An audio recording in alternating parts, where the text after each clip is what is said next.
declare indefinite strike over clashes with health minister. Alaska, I think it's very important, but before I make that issue, there is a video I make you rounds. Madam Hanabisi. Okay. Ne sector now. That's right. Walk on. Now, no, interview with Alaska.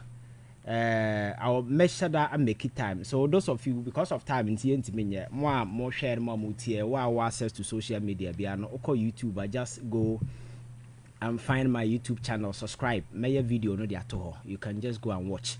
Until we hear now social media, okay, social YouTube. I just look for Ivan Che Innocent 1 on YouTube and then subscribe, and then you get the video. Alaska, the TNT say.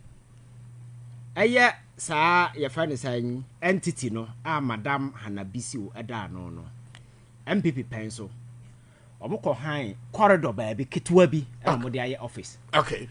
Office no I belong to President Kufuor no office yourself friend Kojo Kufuor Kwame Kufuor.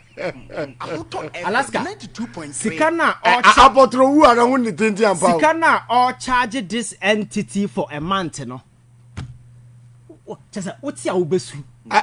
Corridor hono. Corridor hono. Anna, or lease to Sankro Fukuwe for 12 good years. 12 years. Anna Quabrania 12 years in University Diamano. Alaska. Yet 4 years in Nisika in Diamano. Baby, I want the Minerals Development Fund. Minerals Development Fund. Yes, Minerals Development Fund. 12 years no more lease dino. And no more 12 years in Diamano. I'm at 12 years. Yes, I buy no carbon. 92.3. And I'm a man of buy no be who ye. Or see out in office and I brand you Kufuor for seeing a banner hop because it was a red flag woman. That's right. Oh, banner. Another $10,000 envelope. Another Brahana BCO. Say then. Or say a year debit commission. No be a high what done. Now you see a cat 12 years. Oh, Baba Chiamea.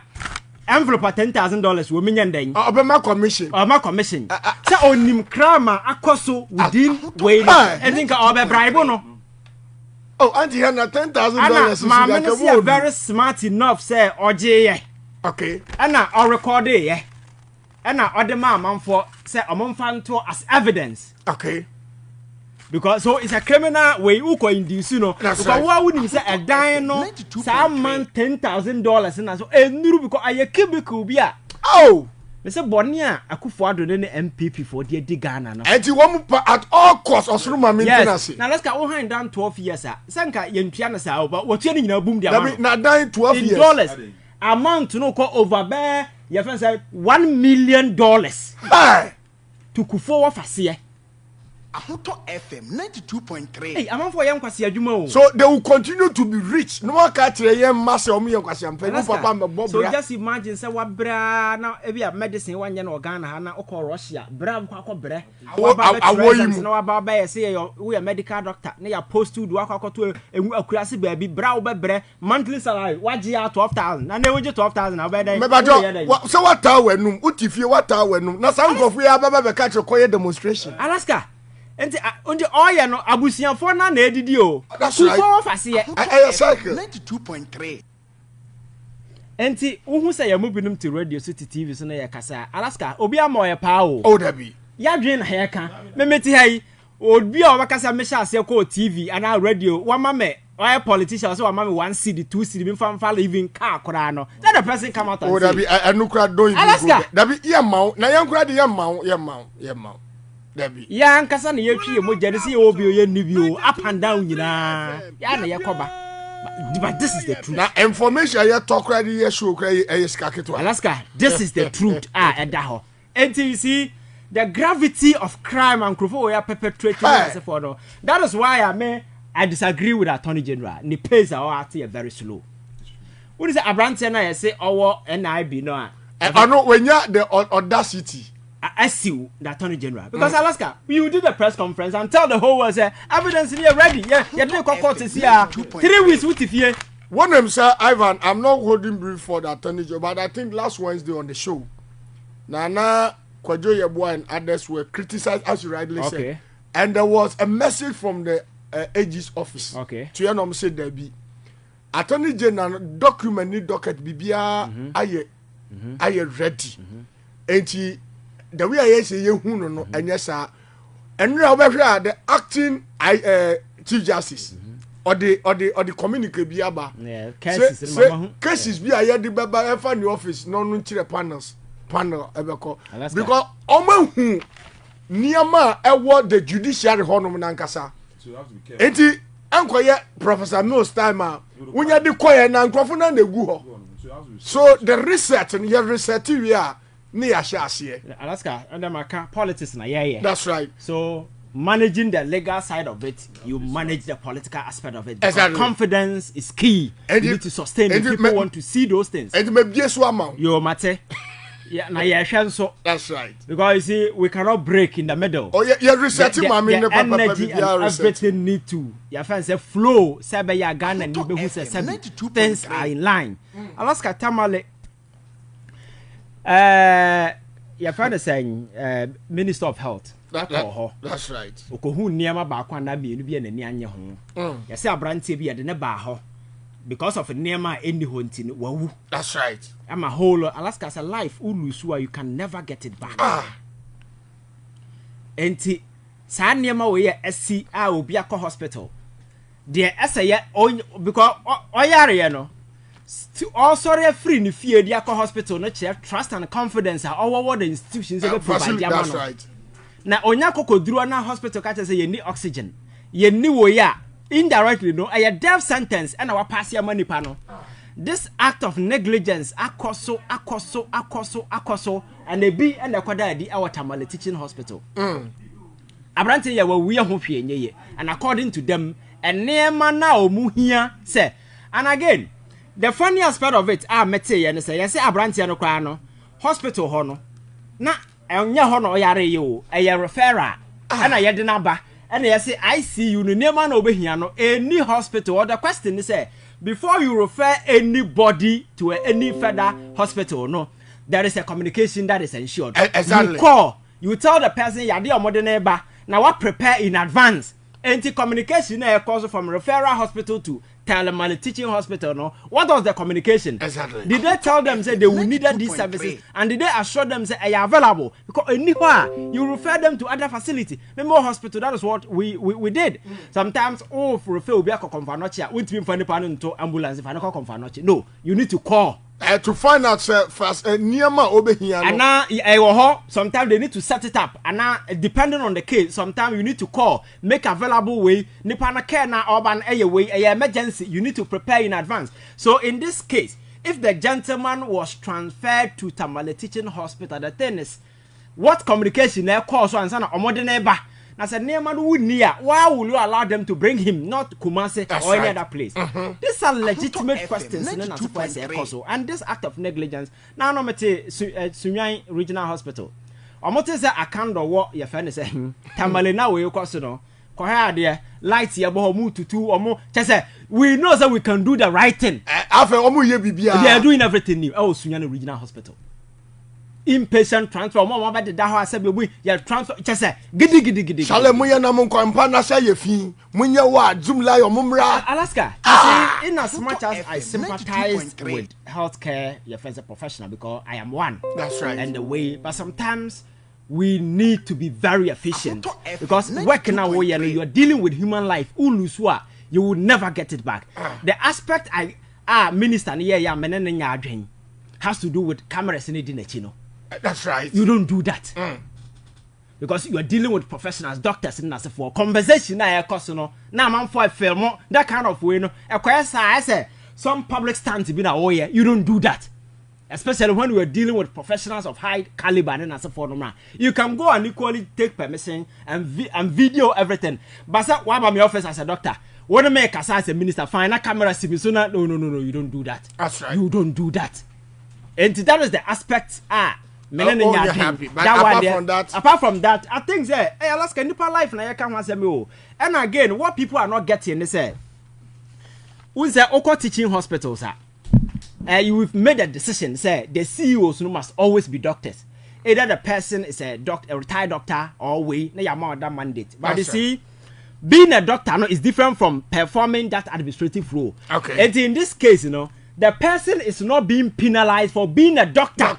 That's why Ghana Medical Council for release from whatever. That's right. Because the person is not being penalized as a doctor. But the extra administrative role as a CEO. The negligence of the office. Alaska, sometimes again, no, they are being political. They are being political. No, because if you're able to decipher it the way I'm saying, say, he's a doctor, nobody obiani as a doctor. Because as a doctor in performance of his duty or theater or any operation, even the president cannot tell him say, you can't do that. That is your role. Nobody can interfere. But where extra administrative duty has been given to you as a CEO, then you move from being a doctor to an appointee of government. That's right. Administrative functions. Now, President Mahama, the president has every right to sack you. Exactly. And the way I'm taking Sanka ya doctor Nina, president call her, and a minister call no wako yina di as a doctor come me te hayi. You fight I'll fight for him. But a doctor with an administrative role and nearman as a result of negligence. So the argument is here. Now doctor CEO on the wire because nearman buy name provided. Adentina mo bana mo muni se munyam provided nearman no na mo be penalize no. Alaska teaching hospitals are independent hospitals. Or more manage or more IGF, everything. That's right. Independent. So Alaska.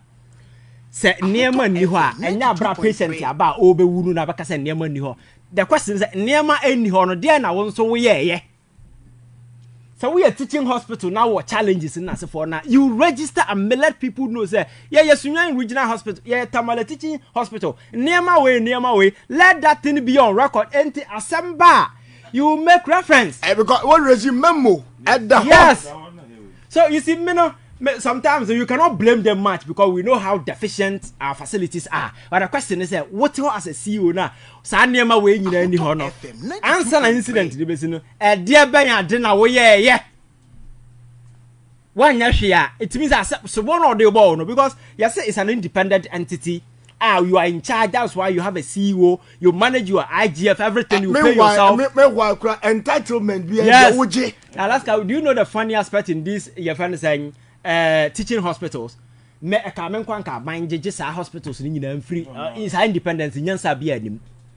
Okay, cover the time. That's right. Challenge is Saba. Kwame despite. Or a private person. Or no one to the bottom say, oh, how about? As a private person, me wasika me de boamo momfanye mo nema as a teaching hospital. Kwabrani jisika na murkoto okara mo chema omo ho. Urafi. That's right. So yes, monkoto nema nema na mu behia bi no momfa ntoto bi. Wutimi ko hospital. Alaska oxygen me ana asema me kan nya se obi na ka kire me na me ka oxygen si so nipa ne bi o ha.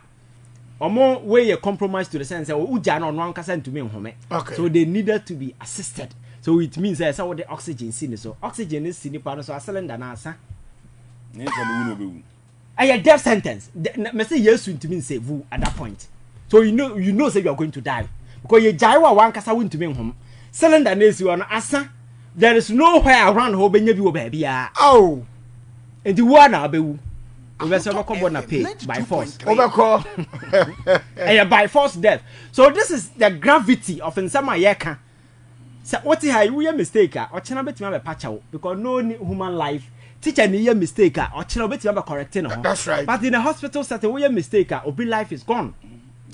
So this belligerent stance by the Council of State, your friends, Ghana Medical Council, as a form no. Now scientists no almost what you say. Alaska, you see, and some now air costuno, it is not about the doctor being penalized.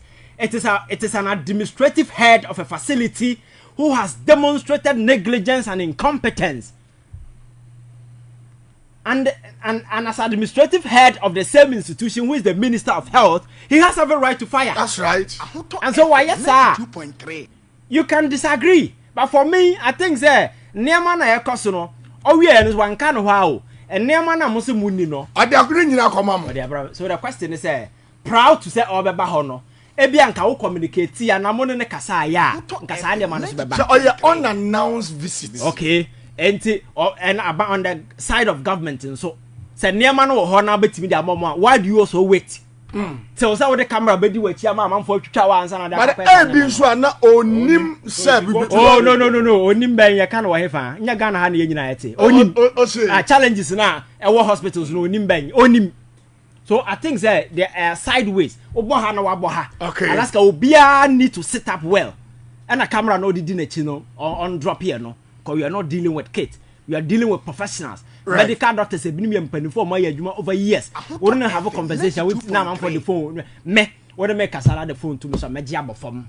Oh, the phone too, sir. I'm telling you, we don't do that because these are conversations that should not be in camera. Open see in your meeting, yes, we can agree, sit in a room, have the media there. But those minor one-on-one conversation, you know, those camera presence, it's not necessary. Me that say. That was Ivan Che, you know, Suarez. I say Alaska. Yeah, that's in Juma wo EM my Ghana fat.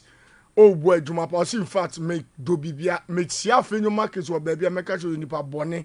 We nipa bone pan o you obi a oye threat to on my way. Juma hama ko wanim na ye Juma papa for my. Unia for bi kan on afeti from rem.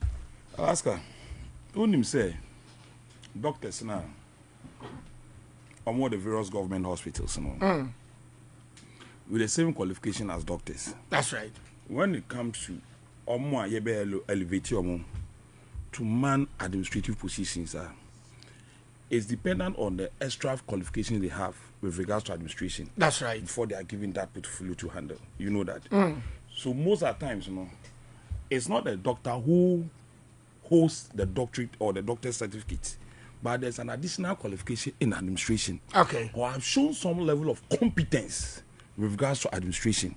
And I've handled that very outfit in the FM 92.3. And so that special qualities now hold it by I hand over the administration. And no any wow. What I say? Hold the office, you know. Now having taken onto yourself that very office, you know, all functions, you know, far different. Our colleagues, you know. And you have extra duties to do. And it's like Kwakobane say, and in the course of your duty, there are shortfalls. Not it has been rectified. And that is what the health minister is there to do. Because anything that has to do with the running of the hospital, he needs to pick it up and ensure that he makes them available to the hospital for the hospital to be able to run. Now, in a case or in a scenario where our now I realize that this has been the cause of somebody's death. As an administrator of the office, you know, you should have been able to do something about it because internally, you know, you are able to raise your own fund to cater for some of these things. Then you are not being able to do so. No? So what excuse are you giving? As a sector head, a woman that particular hospital, you have no excuse. So this has nothing to do, like you have, and it has nothing to do with your profession as a doctor. It is you who have taken it upon yourself to add to your doctor's profession, you know, the additional administrative duties to do. And you know, what he earns is not the same as the colleagues. You see? So having taken that role upon yourself, it is your responsibility to be able to do what? To act. And honestly, I think that more of this, I will say it to me also. And one thing is that, like Ivan has rightly said, no, the various sectors, no, that's right. Say, Minister Neshe, a man train. My dear Ninya, NC answer it to me because I can't so I resolve. Because I can tell you, there are some of the hospitals that now we know catch you say, so there are some facilities and NASA equipment I was say a war honor. I mean, no can say, no, everywhere day, a lucky those things, no.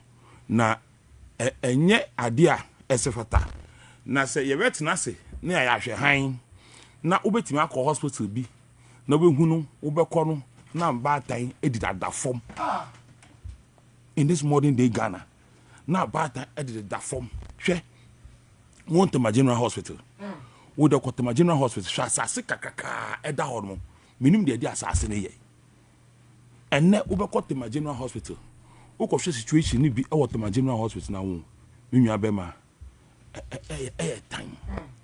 And so we must not sit down and wait. So you may be say ensign fata ABC and say to an almost take action. We a lesson for us to learn, and I think that's as early as possible. Yes, the sector minister is doing well. the way he's going on the visits to rectify the also at all the sectors, at least, so that by meeting out to an amount, I won't be, idea, but in as much as say all conventional, on board home modern say whatever are obe rectify no, and yes, obe fee on Marco, no train so, and some BC, and say I say you to one it's very necessary that we'll be able to do some of these things because all that Ghanaians are expecting from us. They don't expect any excuse whatsoever or any comparison between ourselves. What I say, between ourselves and that of what our predecessors did. Because the new say, yeah, predecessors no omanya de. Enunti and oma ehun kwai say embra na emebet na de so. And say yeah ba. Na ka ko say sin to bi o baby. Na e ba be ka che ehun so say e cry buy crap no sanka ye bia wo ho mo de da no. Aya beto no. I feel say Ghanaians are not ready to take that because 4 months into our administration, people have started criticizing us already. Okay. What I say, people have started criticizing us already, and therefore every action or every effort whatsoever we have to do as a party, we have to do as a government to ensure that the here says because look, let me do this comparison with what is happening in the energy sector. Okay. And then, can you do a equation? What you say? And your fiance asks you, we are very much aware that before we came, no, our predecessors there was some maintenance work and amonye and no man yet. Yeah, buy no. As me catch on say, those say omen jaya fango. What you say? Fango muja crap we do one day, but fango was some any problem. Maintenance work so was all your mind, you know. What you say? And no, you be yes na be ya bibia betimi aden. Ako ye said the sefata. You know today, whatever challenges that is going on with regards to the energy sector, can you do no? I stand to be corrected, but I don't know whether there has been any official communique from the energy sector to speak to Ghanaians and tell Ghanaians what exactly is the reason why. Uti hard man was now can I de ekofui. Na kofui na ba. Meanwhile, we have been told that when it comes to the issue of Fangoa, we don't have any problem. What I say, we don't have any problem. And so if we don't have any problem, and these people are supposed to do maintenance work 3 months, and during that time of they are supposed to do some 3 months interval, and I claim say all this thing we are resolving. Now nobody is communicating to us, and if you care to know, say Sasoko Krum, Nasi Dum Kanye says here, as some man Krofu Bisan say, and what is the issue? What is the problem? That didn't and a binty on mo and a ne yegusu edum kanya edum. So you see, whatever is happening, no, in as much as something is supposed to be done during the time of our predecessors, and Ghanaians are not looking at that too. They take it to the current, and they begin to blame us, thinking, say that problem was not existing before. Now, ever answer problem here, ever. Yes, sir. Health minister, no. Yes, sir. Other sectors ministers, no. Yeah, Papa, he says, John Roman, Mama, catch him, say, Moon Babuno, Wama Mokwai. Say, Moon, take it over for almost many fino.